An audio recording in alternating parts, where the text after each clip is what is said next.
నమస్కారం. ప్రేక్షకులందరికీ శుభోదయం. ఈనాటి శుభయోగం శీర్షికన భీష్మ ఏకాదశి సందర్భంగా ఎలాంటి విధి విధానాలు పాటించాలో, తద్వారా ఎలాంటి ప్రయోజనాలు సిద్ధింపజేసుకోవచ్చో పరిశీలిద్దాం. మాఘమాసంలో శుక్లపక్షంలో వచ్చే ఏకాదశి తిథిని భీష్మ ఏకాదశిగా జరుపుకోవటం అనాదిగా వస్తున్న సంప్రదాయం. భీష్మ ఏకాదశి విశిష్టతను మనం పరిశీలించినట్లయితే, అంతకాలేచ మామేవ స్మరన్ముక్త కలేవరం యహ ప్రయాతి సమద్భావం యాతి నాస్త్యత్ర సంశయ అంటూ భీష్మ పితామహుడి గురించి వర్ణించారు. అంటే భీష్మ పితామహుడు శరీరాన్ని విడిచిపెట్టేటప్పుడు తన పరివారమంతా చూస్తూ ఉండగా విష్ణు సహస్రనామ స్తోత్ర పారాయణ చేస్తూ శరీరాన్ని విడిచిపెట్టారు. ఈ శ్లోకం ఏం చెప్తుందంటే, ఎవరైతే అంత్యకాలంలో నన్ను స్మరిస్తారో, నా నామస్మరణ చేస్తారో వాళ్ళు తప్పనిసరిగా నన్నే చేరతారని భగవద్గీతలో శ్రీకృష్ణ పరమాత్మ ఈ శ్లోకం ద్వారా తెలియజేశాడు. ఆ సత్యాన్ని తెలుసుకొని విష్ణు సహస్రనామ పారాయణ చేస్తూ భీష్మ పితామహుడు శరీరాన్ని విడిచిపెట్టాడు. అయితే భీష్మ పితామహుడు శరీరాన్ని ఎప్పుడు విడిచిపెట్టాడో శాస్త్రం ఏం చెప్పిందంటే, మాఘమాసస్య చ అష్టమ్యాం శుక్లపక్షే చ పార్థివ ప్రాజాపత్యే చ నక్షత్రే మధ్యం ప్రాప్తే దివాకరే అంటుంది శాస్త్రం. అంటే మాఘమాసం శుక్లపక్షం అష్టమి తిథి రోజు రోహిణీ నక్షత్రంలో సూర్యుడు నడినెత్తిన ఉండగా భీష్మ పితామహుడు అభిజిత్ లగ్నంలో శరీరాన్ని విడిచిపెట్టాడు. మరి భీష్మ పితామహుడు మాఘ శుక్ల అష్టమి రోజు శరీరాన్ని విడిచిపెడితే భీష్మ ఏకాదశికి అంతటి ప్రాధాన్యత ఎందుకు వచ్చిందంటే, భీష్మ పితామహుడు శుక్లపక్ష అష్టమి రోజు భీష్మాష్టమి రోజు శరీరాన్ని విడిచిపెట్టినప్పటికీ భీష్మ పితామహుడి కోసం శ్రీకృష్ణ పరమాత్మ ప్రత్యేకంగా ఒక ఏకాదశిని కేటాయించాడు. అందుకే దీన్ని భీష్మ ఏకాదశి అనే పేరుతో పిలుస్తారు. శ్రీకృష్ణ పరమాత్మ ప్రత్యేకంగా కేటాయించినటువంటి ఏకాదశి కాబట్టి ఈ భీష్మ ఏకాదశి సందర్భంగా భీష్మ పితామహుడిని స్మరించుకోవటం, భీష్ముడి ప్రీతి కోసం భీష్మ తర్పణాన్ని ఇవ్వటం ద్వారా విశేషమైన శుభ ఫలితాలు కలుగుతాయి. అలాగే భీష్మ ఏకాదశి రోజు కృష్ణుణ్ణి పూజిస్తే ఉత్తమ ఫలితాలు కలుగుతాయి. శ్రీకృష్ణ పరమాత్మ విగ్రహము లేదా చిత్రపటానికి షోడశోపచార పూజ లేదా పంచోపచార పూజ నిర్వహించడం, శ్రీకృష్ణ పరమాత్మకు నైవేద్యాలు సమర్పించడం, అలాగే శ్రీకృష్ణ పరమాత్మ అనుగ్రహం కోసం ఓం నమో భగవతే వాసుదేవాయ అనే మంత్రాన్ని వీలైనన్ని సార్లు జపించుకోవటం, విష్ణు సహస్రనామ స్తోత్ర పారాయణ చేయటం ద్వారా లేదా విష్ణు సహస్రనామం వినటం ద్వారా కృష్ణ పరమాత్మ అనుగ్రహానికి పాత్రులై సకల శుభాలను సిద్ధింపజేసుకోవచ్చు. అలాగే జాతక దోషాల తీవ్రతను తగ్గింపజేసుకోవటానికి ఈరోజు కృష్ణుణ్ణి వక్కలతో పూజిస్తే ఉత్తమ ఫలితాలు కలుగుతాయి. వక్కలతో కృష్ణుణ్ణి పూజిస్తూ కృష్ణుడి అష్టోత్తరం చదువుకోవటం ద్వారా శ్రీకృష్ణ పరమాత్మ అనుగ్రహానికి పాత్రులై విశేషమైన శుభ ఫలితాలను సిద్ధింపజేసుకోవచ్చు. భీష్మ ఏకాదశి సందర్భంగా ఉపవాసం ఉండి మర్నాడు ద్వాదశి రోజు ఎవరికైనా భోజనం పెట్టి ఆ తర్వాత భోజనాన్ని స్వీకరించడం ద్వారా శ్రీకృష్ణ పరమాత్మ అనుగ్రహానికి పాత్రులై విశేషమైన శుభ ఫలితాలను సిద్ధింపజేసుకోవచ్చు. ఈరోజు దగ్గరలో ఉన్నటువంటి శ్రీకృష్ణ పరమాత్మ ఆలయానికి వెళ్ళి కృష్ణుడికి అర్చన చేయించుకోవటం లేదా శ్రీకృష్ణ పరమాత్మకు అభిషేకం చేయించుకోవటం, కృష్ణుడి ఆలయ ప్రాంగణంలో దీపాన్ని వెలిగించడం, కృష్ణుడి ఆలయంలో కూర్చొని విష్ణు సహస్రనామ స్తోత్ర పారాయణ చేయటం ద్వారా శ్రీకృష్ణ పరమాత్మ అనుగ్రహానికి పాత్రులై విశేషమైన శుభ ఫలితాలు సిద్ధింపజేసుకోవచ్చు. రేపటి శుభయోగం శీర్షికన సమ్మక్క సారక్క జాతర సందర్భంగా గ్రామదేవతలను ఏ విధంగా పూజిస్తే విశేషమైన శుభ ఫలితాలు కలుగుతాయో పరిశీలిద్దాం. నమస్కారం.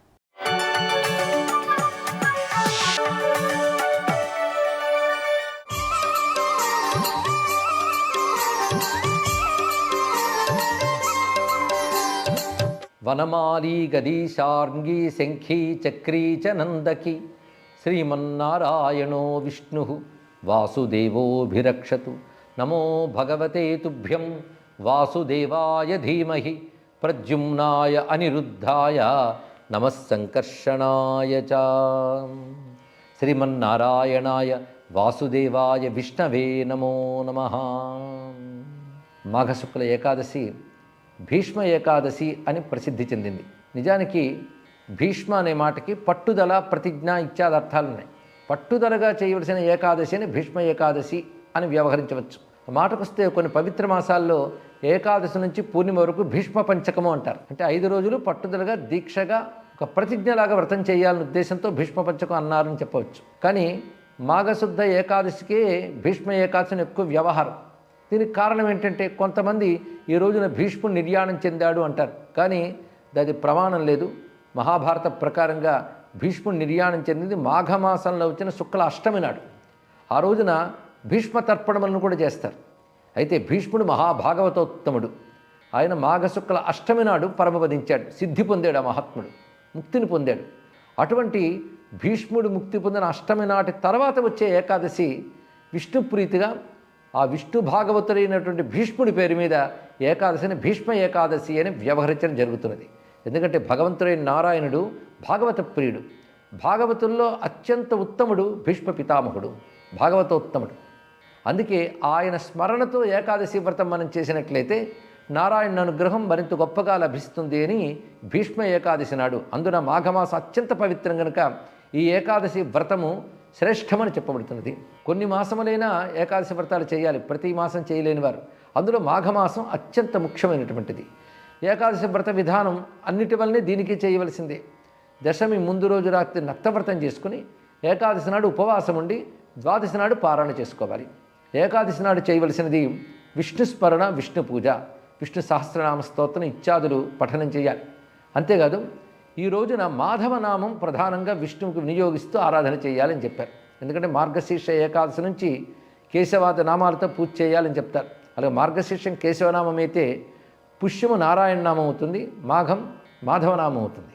అందుకే మాధవనామంతో ఆరాధన చేయాలి అని చెప్తుంటారు. అంతేకాదు విష్ణునామం ప్రతిదీ మహిమాన్వితమైనది. ఒక్కొక్క నామం చాలు మనం తరింపజేయడానికి. అందుకే విష్ణునామాలు తనివి తీరా ఈ రోజున జపం చేయడం, ఆరాధన చేయడం, స్తోత్రం చేయడం చాలా విశేషం. అందుకే కల్పవృక్షాల నాటి విష్ణు సహస్రనామ స్తోత్రం అనుకున్నది, దాన్ని పారాయణ చేయడం, నారాయణ అర్చన చేయడం, ఆ శేషశైనుడైనటువంటి నారాయణ లక్ష్మీకాంతుడైన నారాయణని ఆరాధన చేయాలి.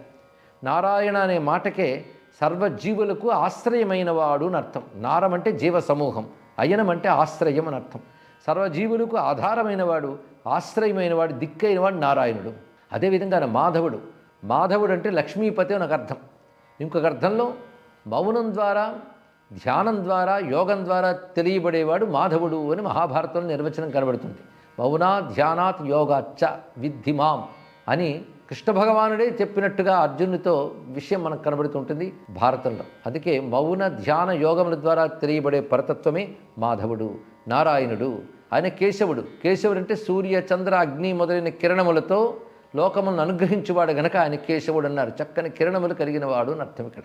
ఇలా దివ్యనామములతో ఉన్నటువంటి నారాయణుని రక్ష ఆయన ధ్యానం వల్ల, స్మరణ వల్ల మనకు లభిస్తుంది. వనమాలి గది సార్ంగి శంఖీ చక్రీ చ నందకి శ్రీమన్నారాయణో విష్ణు వాసుదేవో భిరక్షతు అని ఒక మహామంత్రం మనకి విష్ణు సహస్రనామ స్తోత్రంలో మహర్షులు మనకి ఉపదేశిస్తూ ఉన్నారు. ఇది నిజానికి శ్లోకం మహామంత్రం, ఇది రక్షామంత్రం. ఇది పైగా వాసుదేవ అభిరక్షతు, వాసుదేవుడు అన్ని విధములా అన్ని వైపుల నుండి రక్షించుగాక అంటారు. ఎటువంటి వాసుదేవుడు అంటే వనమాలి గదీశాన్గి శంఖీ చక్రీ చనందకి శ్రీమన్నారాయణో విష్ణుర్ వాసుదేవభిరక్షతు. ఇందులో వనమాలి అంటే వనమాలని దాల్చినవాడు, ఇక పాంచజన్యం అనేటువంటి శంఖాన్ని ధరించినవాడు, సుదర్శనమైన చక్రాన్ని దాల్చినవాడు, కౌమోదకి అనబడేటువంటి గదని ధరించినటువంటి వాడు, శార్ంగం అనే ధనువుని ధరించినటువంటి నారాయణుడు రక్షించుగాక అంటే సర్వాయుధములతో మనం రక్షిస్తున్నాడు. పైగా నామముల దివ్యమైన నామములు నారాయణ, వాసుదేవ, విష్ణు. అదే శ్రీమన్నారాయణో విష్ణు వాసుదేవ అభిరక్షతు అంటున్నారు. విష్ణు గాయత్రిలో వాడే నామములు 3 ఈ శ్లోకంలో ఉన్నాయి. నారాయణ విద్మహే వాసుదేవాయ ధీమహి తన్నో విష్ణు ప్రచోదయాత్ అని చెప్పబడుతున్న 3 నామములు మనకి ఇందులో గోచరిస్తున్నాయి. అందుకే దీన్ని మహామంత్రముగా మనం జపం చేసుకోవాలి. ఈ జప సంఖ్య ఎంత చేస్తే అంత ఫలితం మనకు కనబడుతున్నది. ఇందులో స్వామివారి యొక్క ఆయుధ స్మరణ జరుగుతున్నది. ఒక్కొక్క ఆయుధం ఒక్కొక్క దేవత, వాటిని స్మరిస్తున్నారు. వనమాలి గది శార్ంగి శంఖి చక్రీచ నందకి. నందకి అంటే స్వామి యొక్క ఖడ్గం పేరు నందకం, వాటిని దాల్చినవాడు. ఇలాంటి సర్వాయుధములు దాల్చి ప్రకాశిస్తున్న నీలమేఘశ్యాముడైన నారాయణుడు మనం రక్షించుగాక అని చెప్తున్నారు. పైగా నారాయణ నామమే సకల ఆర్తులను పోగొడుతున్నది అని విష్ణు శాస్త్రం చెప్తున్నది, వివిధ గ్రంథములు కూడా బోధిస్తున్నాయి. పైగా నామస్మరణ మాత్రం చేతనే అనుగ్రహించగలిగిన దైవం నారాయణుడు, స్మరణ మాత్రం చేతనే. అందుకే అచ్యుత అనంత గోవింద మొదలైన నామములు ఆరోగ్యప్రదాయకమని చెప్తారు. ఔషధే చింతయే ద్విష్ణుం భోజనే జనార్దనం శయనే పద్మనాభంచ అంటూ వివిధ కాలాల్లో ఏ నామాలతో రక్షిస్తాడో చెప్తున్నారు. అందుకే ప్రహ్లాదాదులు ఆ స్వామిని ఉపాసించి ఆ స్మరణ చేత ధన్యులైన వైనములు పురాణ కథలు మనకు తార్కాణంగా చెప్తున్నాయి. భాగవతాది పురాణ గ్రంథముల అంశములను ఈరోజు పఠించడం, పారాయణ చేయడం విశేషం. అందున గజేంద్ర మోక్షం లాంటి ఘట్టాలు కూడా ఈరోజు విశేషంగా పారాయణ చేయాలని శాస్త్రంలో చెప్తున్నాయి. దానికి తోడు విష్ణు సహస్రనామ స్తోత్రం ఒకటి. అలాగే భీష్ముడు విశేషించి అంపశయ్యపైన కృష్ణుని స్తుతిస్తాడు. అందులో భీష్మ ఏకాదశి కనుక భీష్ముడు స్తుతించిన భీష్మ స్తవరాజము ఇది మహాభారత శాంతి పర్వం నుండి, దాన్ని కూడా పారాయణ చేయవచ్చు. మొత్తానికి భాగవతోత్తముడైన భీష్ముని పేరున వ్యవహరించే ఏకాదశి నాడు పట్టుదలగా దీక్షగా ఆ పరమాత్ముడైన నారాయణ ఆరాధించే ధన్యులమవుదాం. నారాయణ కృపచే భారతదేశం సనాతన ధర్మం వర్ధిల్లుగాక. స్వస్తి.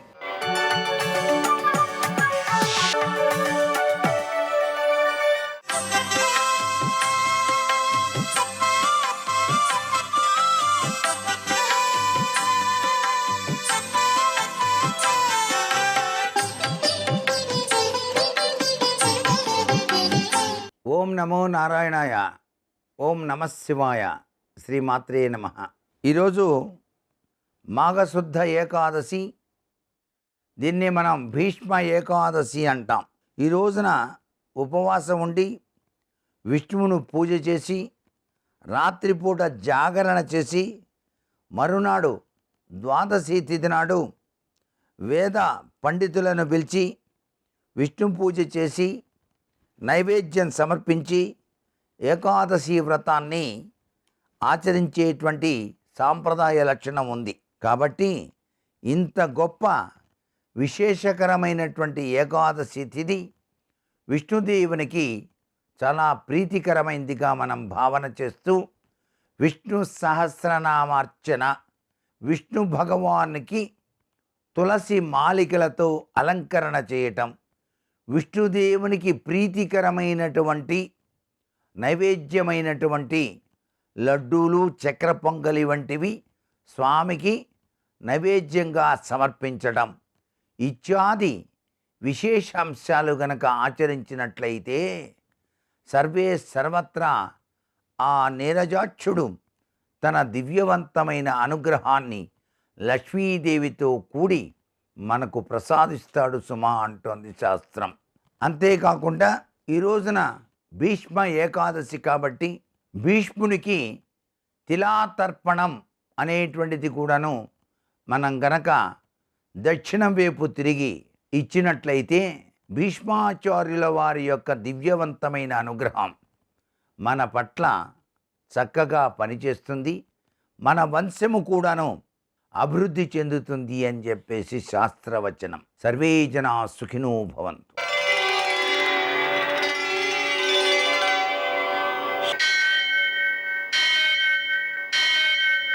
సహస్రశీరుషం దేవం విశ్వాక్షం విశ్వశంభువం విశ్వం నారాయణం దేవమక్షరం పరమం పదం విశ్వతః పరమాం నిత్యం విశ్వం నారాయణగుం హరిం విశ్వమేవేదం పురుషస్తద్విశ్వముపజీవతి పతిం విశ్వస్యాత్మేశ్వరం శాశ్వతం శివమచ్యుతం నారాయణం మహాజ్ఞేయం విశ్వాత్మానం పరాయణం.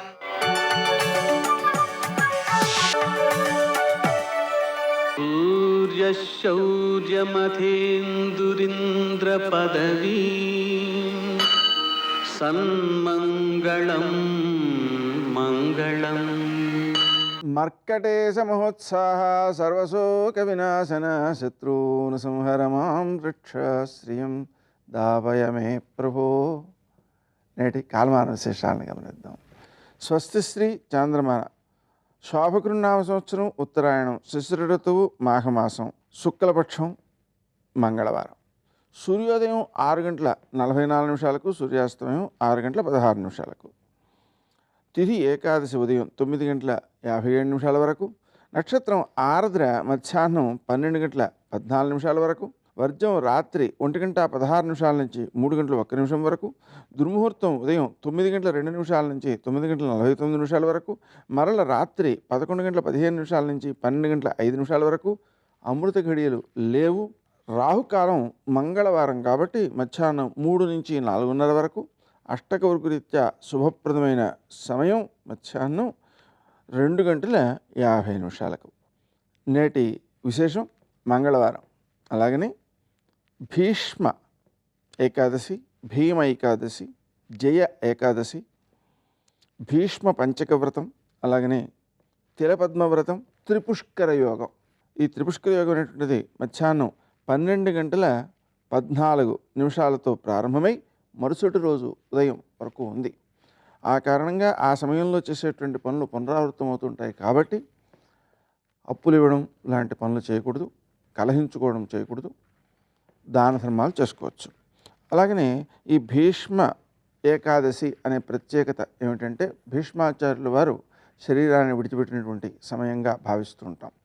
ఆయనకి తర్పణాలు ఇవ్వడం లాంటివి చేస్తుంటారు. అలాగే భీమైకాదశి అనడంలో తాత్పర్యం భీముడికి జఠరాగ్ని అధికంగా ఉంటుంది. ఆ కారణంగా ఆహారం లేకుండా అతను ఉండలేడు, ఉపవాసం ఉండలేడనమాట. అందుకని మొత్తము 24 అధిక మాసాలతో కలిపితే 26. ఈ 26 ఏకాదశులలో ఉపవాసం ఉండేటువంటి పరిస్థితి లేదు కాబట్టి ఈ ఒక్క ఏకాదశికి ఉపవాసం ఉన్నట్లయితే ఆ 24 ఏకాదశుల వల్ల వచ్చేటువంటి సత్ఫలితాన్ని ఇస్తాము అని ఆయనకి చెప్పారన్నమాట. అందుకని ఆయన ఆ రోజున మాత్రం ఉపవాసం ఉంటారు. ఆ ఉపవాసం ఉన్నప్పుడు ఏదో 100 అరటిగెలలు లాగా అధికంగానే ఆహారం తీసుకున్న ఉపవాస రూపంలోనే ఉంటారన్నమాట. అందుకని మనం కూడా ఈరోజు ఉపవాసం ఉన్నట్లయితే అన్ని ఏకాదశుల్లో ఉన్నటువంటి ఫలితం వస్తుంది కాబట్టి ఈ ఏకాదశిని విడిచిపెట్టకూడదు. అది కాక దీనికి జయ ఏకాదశి అని మరో పేరు. అంటే అర్థం ఏంటంటే ఈరోజు ఉపవాస వ్రతాన్ని ఆచరించడం ద్వారా విజయం సిద్ధిస్తుంది అని తాత్పర్యం. అలాగనే ఈరోజు మంగళవారం కాబట్టి అప్పు తీర్చడానికి చాలా మంచిది. రుణమోచక అంగారక స్తోత్రం మొదలైనటువంటివి పారాయణ చేసుకోవడం ద్వారా అప్పులను మనం తొందరగా తీర్చగలుగుతాం.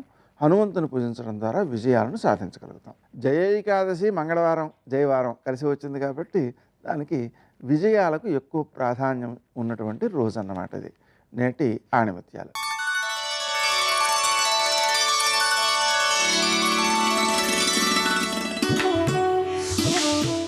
గెలవాలి అనే ఆశతో కాదు, గెలవగలను అనే నమ్మకంతో ప్రయత్నించు. ఎప్పటికైనా విజయం నీ సొంతం అవుతుంది.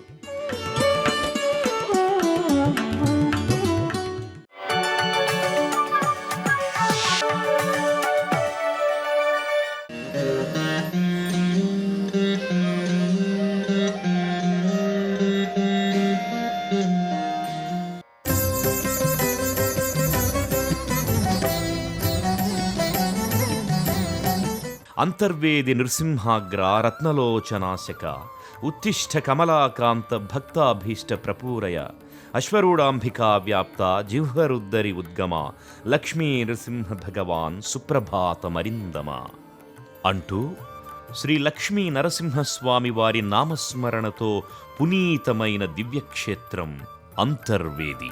శ్రీ లక్ష్మీ నరసింహస్వామి వారి లీలా విశేషాలతో పునీతమైన ఈ క్షేత్రం పచ్చని ప్రకృతి అందాలకు, ప్రశాంత వాతావరణానికి వేదికగా విరాజిల్లుతోంది. తూర్పుగోదావరి జిల్లా సకినేటిపల్లి మండలంలో వశిష్ఠ గోదావరి సముద్రంలో కలిసే చోట ఉన్న సముద్ర తీర గ్రామమే అంతర్వేది. ఈ దివ్యక్షేత్రం చారిత్రక పౌరాణిక ప్రాశస్త్యంతో ఖ్యాతిగాంచినది. ఈ క్షేత్రం సాగర సంగమ పరీవాహక ప్రాంతంలో ఉండి అద్భుతమైన ప్రకృతి అందాలను ప్రతిబింబిస్తుంది. వశిష్ఠ గోదావరి నది ఇక్కడ సముద్రంలో సంగమించే దృశ్యం భక్తుల హృదయాలలో ఓ మనోహరమైన అనుభూతిని ఆవిష్కరిస్తుంది. శ్రీ లక్ష్మీ నరసింహస్వామి వారి లీలా విశేషాలతో పునీతమైన ఈ అంతర్వేది దివ్యక్షేత్రం భక్తులకు ఆధ్యాత్మిక అంతర్వేదిక, శ్రీకర శుభకర ప్రణవ స్వరూప వేదిక.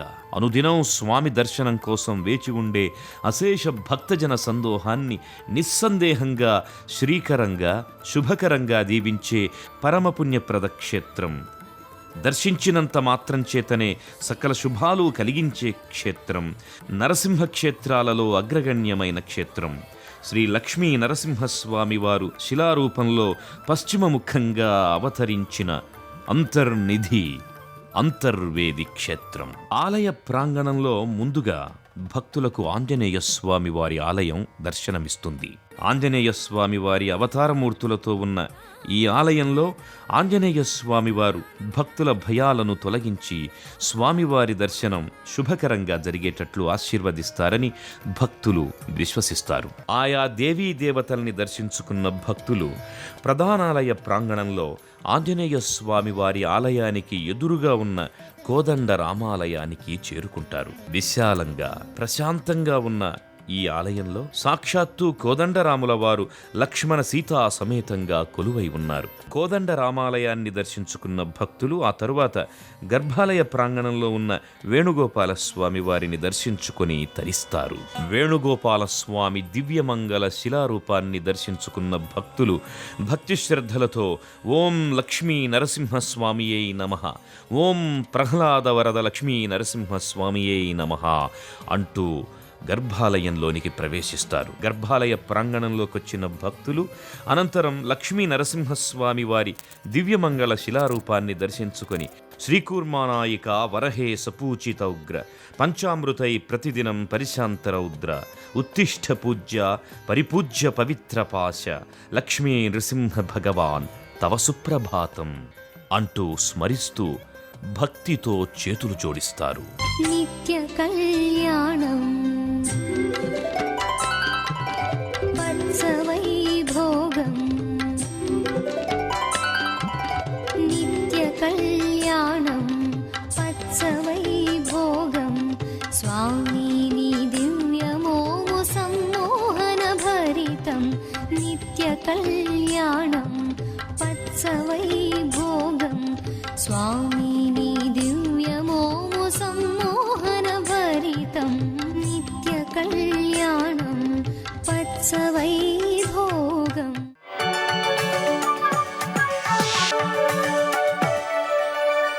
అదివో అల్లదివో శ్రీహరివాసము, 10,000 శేషుల పడగలమయము, అదివో అల్లదివో శ్రీహరివాసము. కావున వెంకటాచలమకంబులకెల్ల భయంకరంబునై పావనమై సువర్ణమణి భాస్వరమై ధరణీ సురాళికిన్ జీవనమై తపోజన వశీకరమై అజరుద్ర శక్ర సంసేవితమై పొడగొందు ఈ ధరన్ అంటారు. తరిగొండ వెంగమాంబ గారు శ్రీ వెంకటాచల మహాత్మ్యము అన్న గ్రంథాన్ని చేస్తూ వెంకటాచలమనబడేటటువంటి ఆ పర్వతం ఎంత ప్రఖ్యాతి వహించినదో, ఎంత ఆ పాపమును దహించగలిగినటువంటి శక్తితో విరాజిల్లుతుందో చెప్తూ ఆవిడ ప్రారంభం చేస్తూనే కావున వెంకటాచలమకంబులకెల్ల భయంకరంబునై, పాపాలకి పరమ భయంకరమైనదిగా కనపడేటటువంటిది వెంకటాచల పర్వతం. అది భగవంతుడికి అన్వయం అవుతూ ఉంటుంది. ఎందుకని అంటే ఘోర రూపము శాంత రూపము రెండూ భగవంతుడివి. భగవద్విరోధుల పట్ల ఘోర రూపంతో కనపడతాడు. భగవంతుడి పట్ల సానుకూల దృష్టికోణం ఉన్న వారికి ఆయన శాంత రూపంతో కనపడతాడు. అలాగే ఆయనే భయాన్ని సృష్టిస్తాడు, ఆయనే భయాన్ని పోగొడతాడు. అందుకే భయకృత్ భయనాశనః అని విష్ణు సహస్రం. రెండు విరుద్ధమైనటువంటి విషయములు భగవంతుని యందే అన్వయమవుతాయి. అలాగే వెంకటాచలం కూడా పాపములకు పరమభయంకరమైనటువంటి రూపంతో ప్రకాశిస్తూ ఉంటుంది. భాగవతోత్తములై ధర్మనిష్ట కలిగినటువంటి వారిని అనుగ్రహించగలిగినట్టు ఉంటుంది. అంత ఉత్కృష్టమైనటువంటి పర్వతము శ్రీ వెంకటాచలము. కృతే వృషాద్రిం వక్ష్యంతి త్రేతాయాం అంజనాచలం, ద్వాపరే శేషశైలేతి కలౌ శ్రీ వెంకటాచలం, నామాన్ యుగభేదేన శైలాస్తాస్య భవంతి. ఒక్కొక్క యుగంలో ఒక్కొక్క పేరుతో పిలువబడినప్పటికీ యథార్థమునకు అన్ని యుగములలోనూ కూడా ఆ పర్వతము ఉన్నదని, భగవంతుడంతటి సనాతనమైనదని మీతో మనవి చేసి ఉన్నాను. ఒక్కొక్క యుగంలో ఒక్కొక్క పేరుతో ఆ పర్వతం పిలువబడినట్టే సనాతనుడై ఆద్యంతములు లేకుండా ఎప్పుడూ ఉండేటటువంటి పరమాత్మ కూడా ఒక్కొక్క యుగంలో ఒక్కొక్క అవతారము చేత ప్రఖ్యాతి వహించాడు. అన్ని యుగాలలోనూ అనేక అవతారములు స్వీకరించాడు. ఏదో ఒక్కొక్క యుగానికి ఒక్కొక్కటే అవతారం ఉండదు, అనేక అవతారములు ఉంటాయి. ఎందుకంటే అంశావతారములు, అంశావతారములు, ఆవేశావతారములు, ఇలా భగవంతుని యొక్క అవతారములను విభాగం చేస్తారు. సర్వం శ్రీ ఉమామహేశ్వర పరబ్రహ్మార్పణమస్తు. స్వస్తి.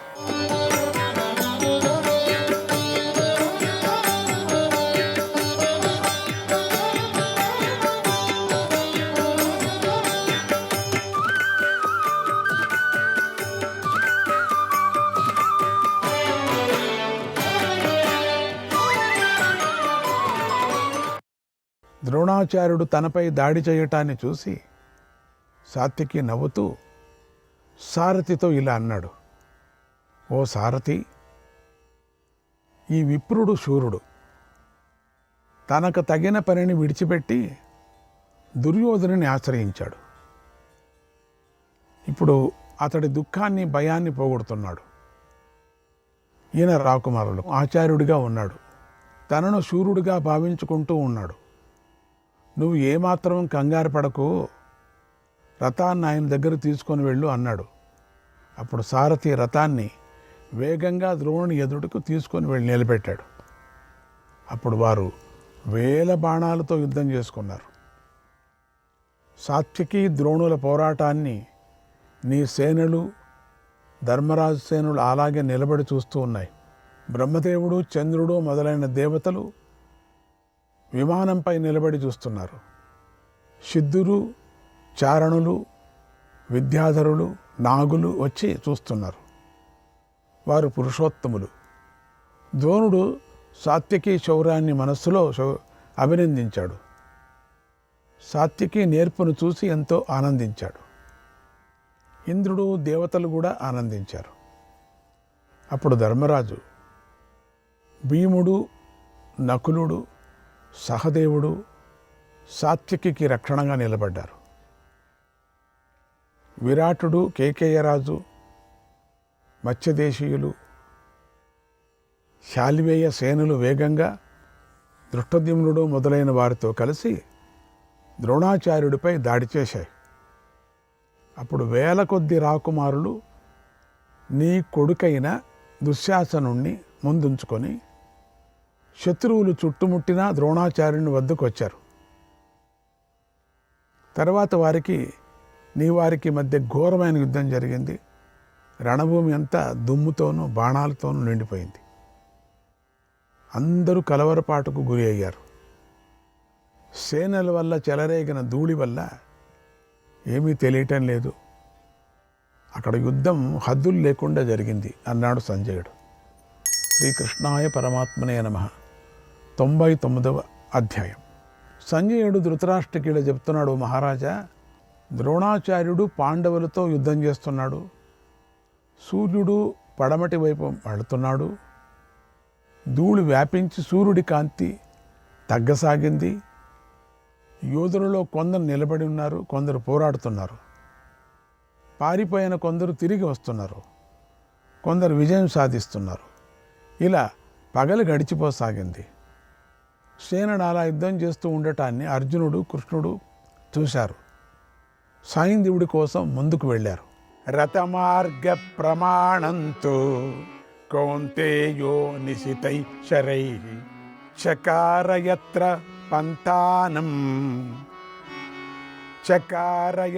పంథానం యయౌ యేన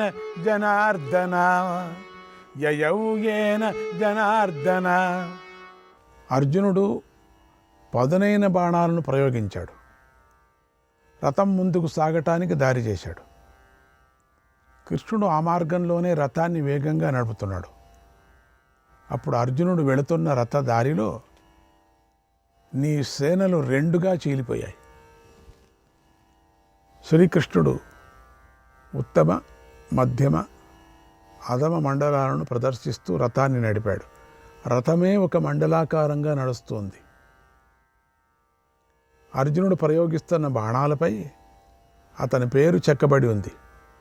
ఆ బాణాలన్నీ కూడా కాలాగ్నితో సమానమై మంచి విశాలమైనవి, వేగంగా వెళతాయి. కొన్ని వెదురుతోనూ కొన్ని ఇనుముతోనూ చేసినవి ఉన్నాయి. అవి అతి భయంకరమైనవి, శత్రువుల ప్రాణాలను హరిస్తాయి. అర్జునుడు రథంపై నిలబడి క్రోశుడు దూరంలో ఉన్నటువంటి శత్రువులపైకి బాణాలన్నీ ప్రయోగిస్తే ఆ బాణాలు అర్జునుడు మరో క్రోశుడు దూరం పోయిన తర్వాత శత్రువులను చంపుతున్నాయి. రథం అంత వేగంగా ముందుకు దూసుకొని వెళ్ళింది. ఆ రోజు కృష్ణుడు రథాన్ని ఏ రోజు నడపలేదేమో, ఎందుకు అంత నడుపుతున్నాడు ఈరోజు తెలీదు. కృష్ణుడు అంత వేగంగా రథాన్ని నడిపాడు. గరుక్మంతుడు వాయుదేవుడు వంటి వేగంతో రథాన్ని నడిపాడు. సూర్యుడి రథం కానీ, ఇంద్రుడి రథం కానీ, రుద్రుడి రథం కానీ, కుబేరుడి రథం కానీ అలా ముందుకు సాగలేదు. ఏమిటో ఈరోజు విచిత్రంగా నడుపుతున్నాడు కృష్ణుడు. రణభూమిలో మరెవరి రథం కూడా ఇంతకుముందు అలా నడిచినట్లుగా లేదు. ఒక్క అర్జునుడి రథం మాత్రమే అలా మనోభిప్రాయాన్ని అనుసరించి వేగంగా ముందుకు కదిలింది. ఆ గుర్రాలు అటువంటివే. ఇంతవరకు ఒక్క బాణం దాండ్ల మీద తగలలేదు. ఒకవేళ తగిలినా కూడా ఇట్లా అనేవి. నీళ్లు స్నానం చేసి నీళ్లను ఒళ్ళంతా జరలించుకుంటే ఎట్లా నీళ్లు పడిపోతాయో, తామ్రపత్రం మీద నీళ్లు పడినట్టుగా ఈ గుర్రాల మీద బాణం పడితే అట్లా కింద పడిపోయేదట. అవి దేవదత్తమైనటువంటి గుర్రాలు కదా. రథం కూడా అటువంటిదే. రథం కూడా ఎక్కడా కూడా ఏ బాణంతో, ఏ కత్తితో, ఏ డాలుతో, ఏ బల్లాతో, ఎక్కడ చక్రం కానీ, లేక కూర్చున్నట్టు స్థలం కానీ, సింహాసనం కానీ, ధ్వజం కానీ, కపిధ్వజం, గరుడధ్వజం ఏది ఏమయ్యేది కాదు. మిగతా అవన్నీ ముక్కలు ముక్కలు అవుతూ ఉంటే కృష్ణుడి రథం మాత్రం చిత్రచిత్రంగా వెళుతూ ఉండేది. ఎవరు ఆ విధమైనటువంటి ఆ కృష్ణుడి రథం నడిపినట్టుగా ఏ దేవత నడపలేదని చెప్పేశారు వ్యాస భగవానుడు. శ్రీకృష్ణుడు రణభూమిలో ప్రవేశించి సేనల మధ్యలో వేగంగా రథాన్ని నడిపించాడు. ఇంతలో రథాల మధ్యలో నిలబడిన ఆ గుర్రాలకు ఆకలు దప్పులు అయ్యాయి. అవి ఎంతో కష్టంగా రథాన్ని లాగుతున్నాయి. పైగా అవి యుద్ధంలో నేర్పుగల అనేక వీరుల చేత శస్త్రాలతో గాయపడి కూడా ఉన్నాయి. అందుచేత మాటిమాటికి అవి విచిత్రమైన మండలగతిలో తిరిగాయి. వేలకు వేలుగా చచ్చి పర్వతాల్లాగా పడి ఉన్నటువంటి గుర్రాలు, ఏనుగులు, రతికులు, సైనికుల మీదుగా అవి పరిగెత్తుతున్నాయి. అంటే ఈ గుర్రాలు ఎట్లున్నాయంటే దీంట్లకు బాణాలేమో గుచ్చుకున్నాయి, గాయాలైనట్టుగా నటిస్తున్నాయి, ఆకలిగా ఉన్నట్టు నటిస్తున్నాయి, దప్పిగా నటిస్తున్నాయి. కానీ కృష్ణుడి రథం ఎట్లా జరుగుతుందంటే మామూలుగా నేల మీద వెళ్ళినట్టుగా గుర్రాలు మీద, ఏనుగుల మీద ఎక్కుకొని వెళుతుందట.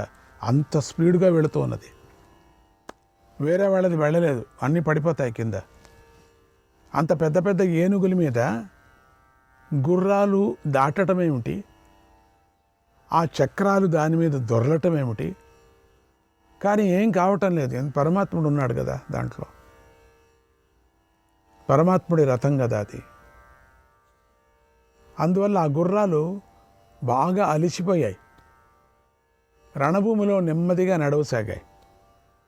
సరిగ్గా ఆ సమయంలో అవంతి సోదరులైన విందాను విందులు సేనలతో వచ్చి అర్జునుడిని ఎదుర్కొన్నారు. అప్పుడు అర్జునుడి గుర్రాలు బాగా అలసిపోయి ఉన్నాయి. విందాను విందులు 60 బాణాలను అర్జునుడి పైకి ప్రయోగించారు. అప్పుడు 7 బాణాలను ప్రయోగించి కృష్ణుడిని కొట్టారు. ఎందుకంటే ఈ గుర్రాలు కొంచెం మందగతిగా వెళుతున్నాయి. ఆ మందగతిగా వెళ్ళేటప్పుడే రెస్ట్ దాళ్ళకి, అంతే చాలు. దానికి ఆకలి దప్పి తీరిపోతుంది కూడా. తర్వాత 100 బాణాలతో గుర్రాలను గాయపరిచి సంతోషించారు. అర్జునుడు వారిని ఎదిరించాడు. అర్జునుడు తీవ్రంగా కోపించి అనువిందుడిపైకి వేగంగా బాణాలను ప్రయోగించాడు. అతడి పాదాలను, భుజాలను, శిరస్సును నరికేశాడు. నరకలసిందే. అలా అనువిందుడు ముక్కలే కింద పడ్డాడు. అప్పుడు విందానువిందులు అనుచరులు తీవ్రంగా కోపించారు. వందల కొద్ది బాణాలను కురిపిస్తూ అర్జునుడిపైకి దాడి చేశారు. అర్జునుడు వారిని వేగంగా చంపేశాడు.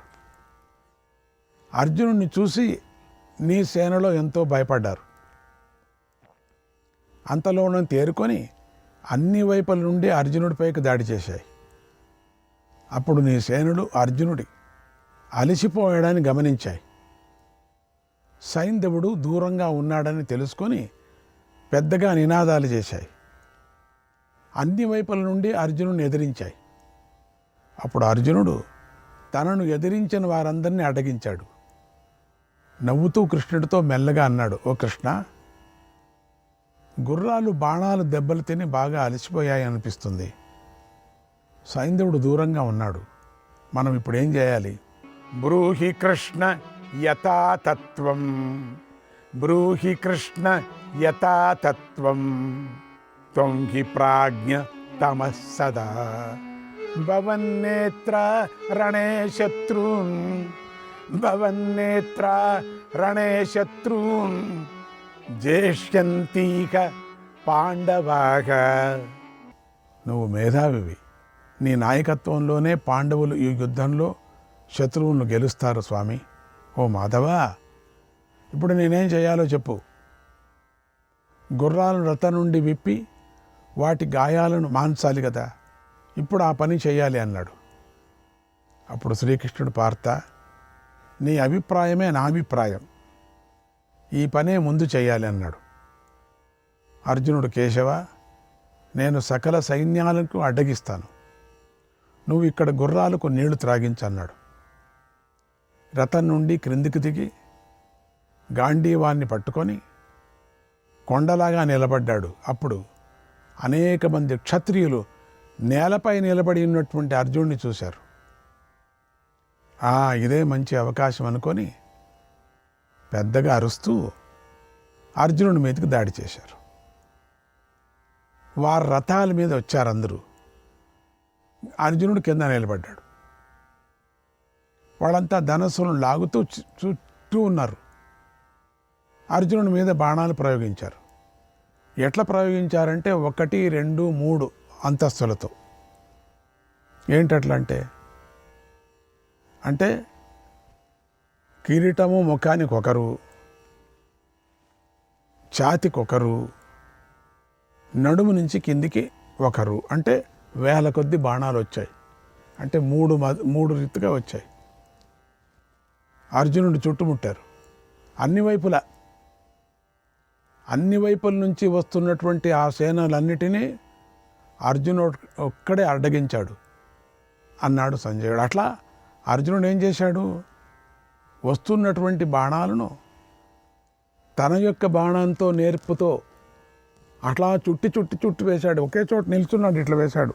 నాకేమో కనపడుతుంది.